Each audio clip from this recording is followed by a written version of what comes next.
conosco. Então, olha lá, foi chamado por Deus e sofreu uma poderosa libertação. Não foi fácil Deus arrancar toda essa bagagem de morte, de violência, de assassinato, de feitiçaria da vida de Moisés. Deus não apenas cura o seu coração, como também purifica o seu ministério. Olha que lindo isso aqui. Deus purifica o ministério de Moisés. E sem prolongar, só enfatizamos aqui a maneira como Deus revela para Moisés que havia uma séria contaminação espiritual no exercício do seu ministério. Onde é que está isso? Quando Deus ordena a Moisés que jogue a sua vara ao chão, e quando ele o faz, ela se transforma em uma serpente. Havia cobra no cajado de Moisés. É como se Deus estivesse dizendo a ele: você está tentando me servir, mas seu ministério está contaminado. Havia uma infiltração demoníaca no seu cajado pastoral. Aquilo tinha que ser enfrentado, aquilo tinha que ser subjugado. E era necessário que Moisés enfrentasse o seu passado de feitiçaria. Aqui não é que Moisés era feiticeiro, mas ele estava num ambiente de feitiçaria, de ocultismo, que era um ambiente do Egito. Vocês acham que ele não aprendeu aquelas coisas? Claro que sim. Ele foi criado como um príncipe do Egito, os maiores cientistas da época, os maiores sábios. E vocês sabem que os sábios, os médicos, eram curandeiros, eram sacerdotes. O conhecimento estava no sacerdócio. E o sacerdócio ali não era cristão, não era evangélico e nem israelita, judaico. Pelo contrário, era feitiçaria, o passado de feitiçaria, de amargura, de decepção, que culminara em um assassinato no Egito. Então toda essa herança, toda essa influência acabou levando a ira descontrolada que levou ao assassinato por parte de Moisés. O segredo da libertação ministerial é abrir mão do cajado, gente. Olha que tremenda essa colocação. Quando você abre mão de alguma coisa, Deus te entrega de volta melhor do que você entregou. Deus, você entrega uma coisa contaminada, Deus descontamina aquilo, purifica aquilo, te entrega de volta restaurado. Amém? Isso é tremendo. Então, nós vemos aqui ele abrindo mão do cajado, lidando com essa fascinação pelo poder, que com certeza foi inflamado no coração dele na época da sua formação egípcia, como vimos também aqui, mencionamos aqui no caso de Simão o mágico. Moisés então tinha uma obstinação em ser a libertação da nação. Ele chegou a matar por isso, ou seja, quis libertar do seu jeito, e não era do jeito dele, era do jeito de Deus. Então a sua mentalidade fora construída por uma cultura megalomaníaca de ocultismo, e nós não podemos servir a Deus construindo pirâmides em nossa homenagem. Começar a exaltar, começar a se autopromover, começar a querer aparecer, fascinação pelo poder.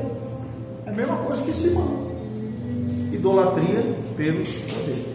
Então o ministério, gente, não é construir pirâmides em nossa homenagem. Nós vemos alguns pastores, até aqui na nossa cidade, os caras começam a se exaltar, começam só mais se ferrar, começa a querer se autopromover, não é assim, é do jeito de Deus. Amém?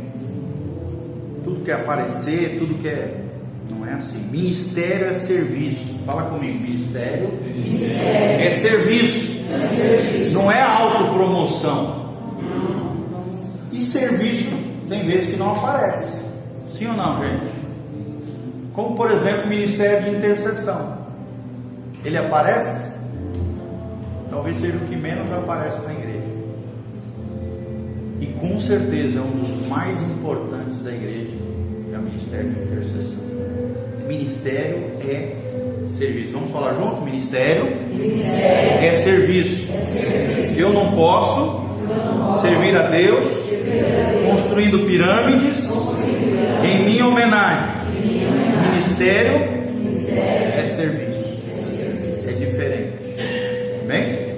Então, Moisés queria o poder faraônico da posição, e Deus ordenou: jogue ao chão a sua vara, renuncie para mim o seu ministério, abra mão disso, jogue fora essa mentalidade, sacuda esse jugo.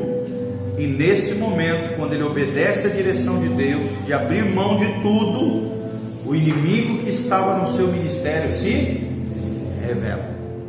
A serpente, a cobra. Tem muitas cobrinhas aí dentro das igrejas, tem muitas serpentes aí, tem muito ministério, muito cajado contaminado, muito. Graças a Deus não é a maioria, tá? Glória a Deus por isso, mas tem muito. A vara virou serpente. Juntamente com Deus, Moisés enfrenta não apenas o seu passado contaminado. Fala comigo, passado contaminado. Isso. Mas também as suas frustrações. Fala comigo, frustrações. Isso, até aí. Como também o principado demoníaco do Egito, teofanizado, ou seja, com a aparência de Deus, né? Teo aqui, Deus, naquela serpente, se expondo em obediência a Deus e pegando-a pela cauda. Pegou pela cauda, conforme Deus ordenou. E a sua libertação e a de todo o povo de Israel começou ali. Agora a serpente virou vara. Fala comigo, a serpente virou vara. Ou seja, o seu ministério, o seu dom, seu chamado estavam purificados, se tornaram legítimos, consagrados apenas ao Deus. Quem é que autentica o teu ministério, gente? Deus. É Deus. Pode se levantar os céus, a terra, o inferno. Quem te dá legitimidade, autoridade, legalidade no mundo espiritual é Deus, não é homem, gente. A gente vê aí em muitas igrejas, né?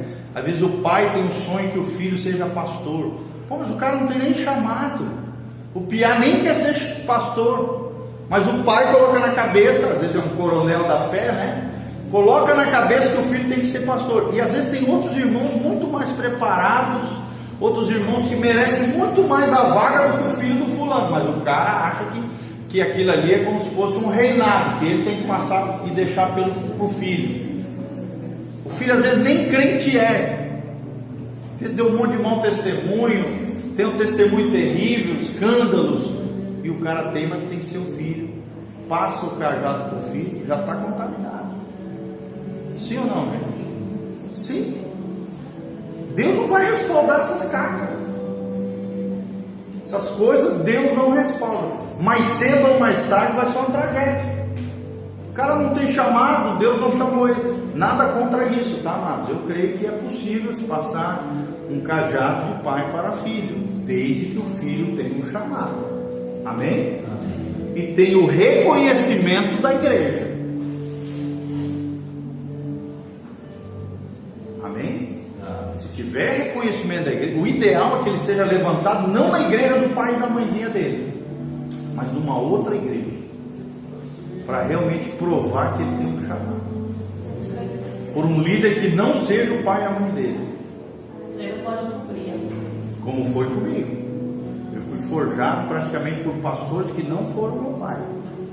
Fui na minha infância pelo meu pai, obviamente, era meu pai, mas eu fui levantado por um pastor que não era meu pai, e estou numa igreja cujo pastor não é o meu pai. Entendeu? É assim que tem que ser o reino de Deus. As coisas de Deus são sérias, não é brincadeira. E nós vemos umas coisas horrendas aí no meio das igrejas aí, essas coisas erradas. Cajado contaminado, serpente no meio de um cajado pastoral. Deus não levantou, quem levantou foi o homem. Deus vai respaldar um negócio desse, gente? Não, Deus não respalda. Quando o homem levanta, Deus sai fora. Quando Deus levanta, Ele respalda. Amém? Vocês estão entendendo tudo isso que nós estamos falando, gente? Amém? com esse novo cajado, Moisés se tornou o grande libertador da sua nação, operando as maravilhas de Deus. E aí você vê a mão de Deus na pessoa, porque agora ela está debaixo de um ministério legitimado por Deus. Quem é o respaldo dele? Deus. Não vem dele, vem de Deus. Quem é que abençoa? É Deus. Eu tenho que agradar quem? Agradar a Deus. Vocês estão entendendo, amados? Bem? Então, para terminar, a verdade é que tem muita gente como Moisés ministrando na igreja do pastor Jetro, gente que está com o dom ministerial contaminado e precisa de uma libertação urgente. Então nós vimos sobre Simão Mágico. Infelizmente existem muitos Simões mágicos aí, espalhados por aí. E também vimos sobre o cajado contaminado, porque precisava de uma libertação. Fala assim comigo: quando eu entrego o cajado para Deus, Deus descontamina, purifica e restaura, me entregando muito melhor, do jeito dele, meu ministério, minha vida, minha família, casamento, qualquer área. Tudo aquilo que você entrega para Deus, Deus te devolve muito melhor do que você entregou. Sim ou não? Entregue para Deus. Ok? Vamos orar então, gente? Amém? Pai, no nome de Jesus, nós te louvamos, ó Deus, por essa noite, por essa palavra, por esse estudo, ó Deus, no livro de Atos, capítulo 8, e também com a vida de Moisés. Ó Deus, livra-nos de termos ministérios contaminados, uma vida contaminada, Pai, um background, ó Deus, um contexto de um passado mal resolvido, sem a libertação. Ó Deus, muito menos que venhamos a nos embaraçar com as coisas desse mundo, com a sedução pelo poder, com a idolatria, ó Deus, as vaidades desse mundo. Ó Deus, dá-nos um coração correto, motivações corretas, ó Deus, um ministério purificado, uma vida consagrada, santa, separada, uma vida séria com o Senhor. Pai, que o Senhor venha legitimizar, ó Deus, a nossa vida, ó Deus, autenticar os nossos ministérios, ó Deus, dá-nos uma mente santa, consagrada, um coração alinhado com o céu, um coração abençoado por Jesus de Nazaré. O que nós pedimos de todo o coração: abençoe esses aluninhos, deles uma semana abençoada, que eles possam compreender essas verdades tão profundas à luz da tua palavra. Pai, dá a eles discernimento, sabedoria do alto, maturidade espiritual, graça, entendimento do Senhor. É o que nós pedimos, ó Deus, em nome de Jesus. Que eles sejam, ó Deus, filhos de Deus, amados do Senhor, lumieiros nesse mundo tenebroso. Ó Deus, sejam usados poderosamente para a tua glória. Ó Deus, nesse pastoreamento inteligente, nesse aconselhamento pastoral, nesse aconselhamento bíblico. É o que nós pedimos de todo o coração, Pai, no nome de Jesus. Amém. Amém? Um abraço, querido. Deus abençoe. Louvado seja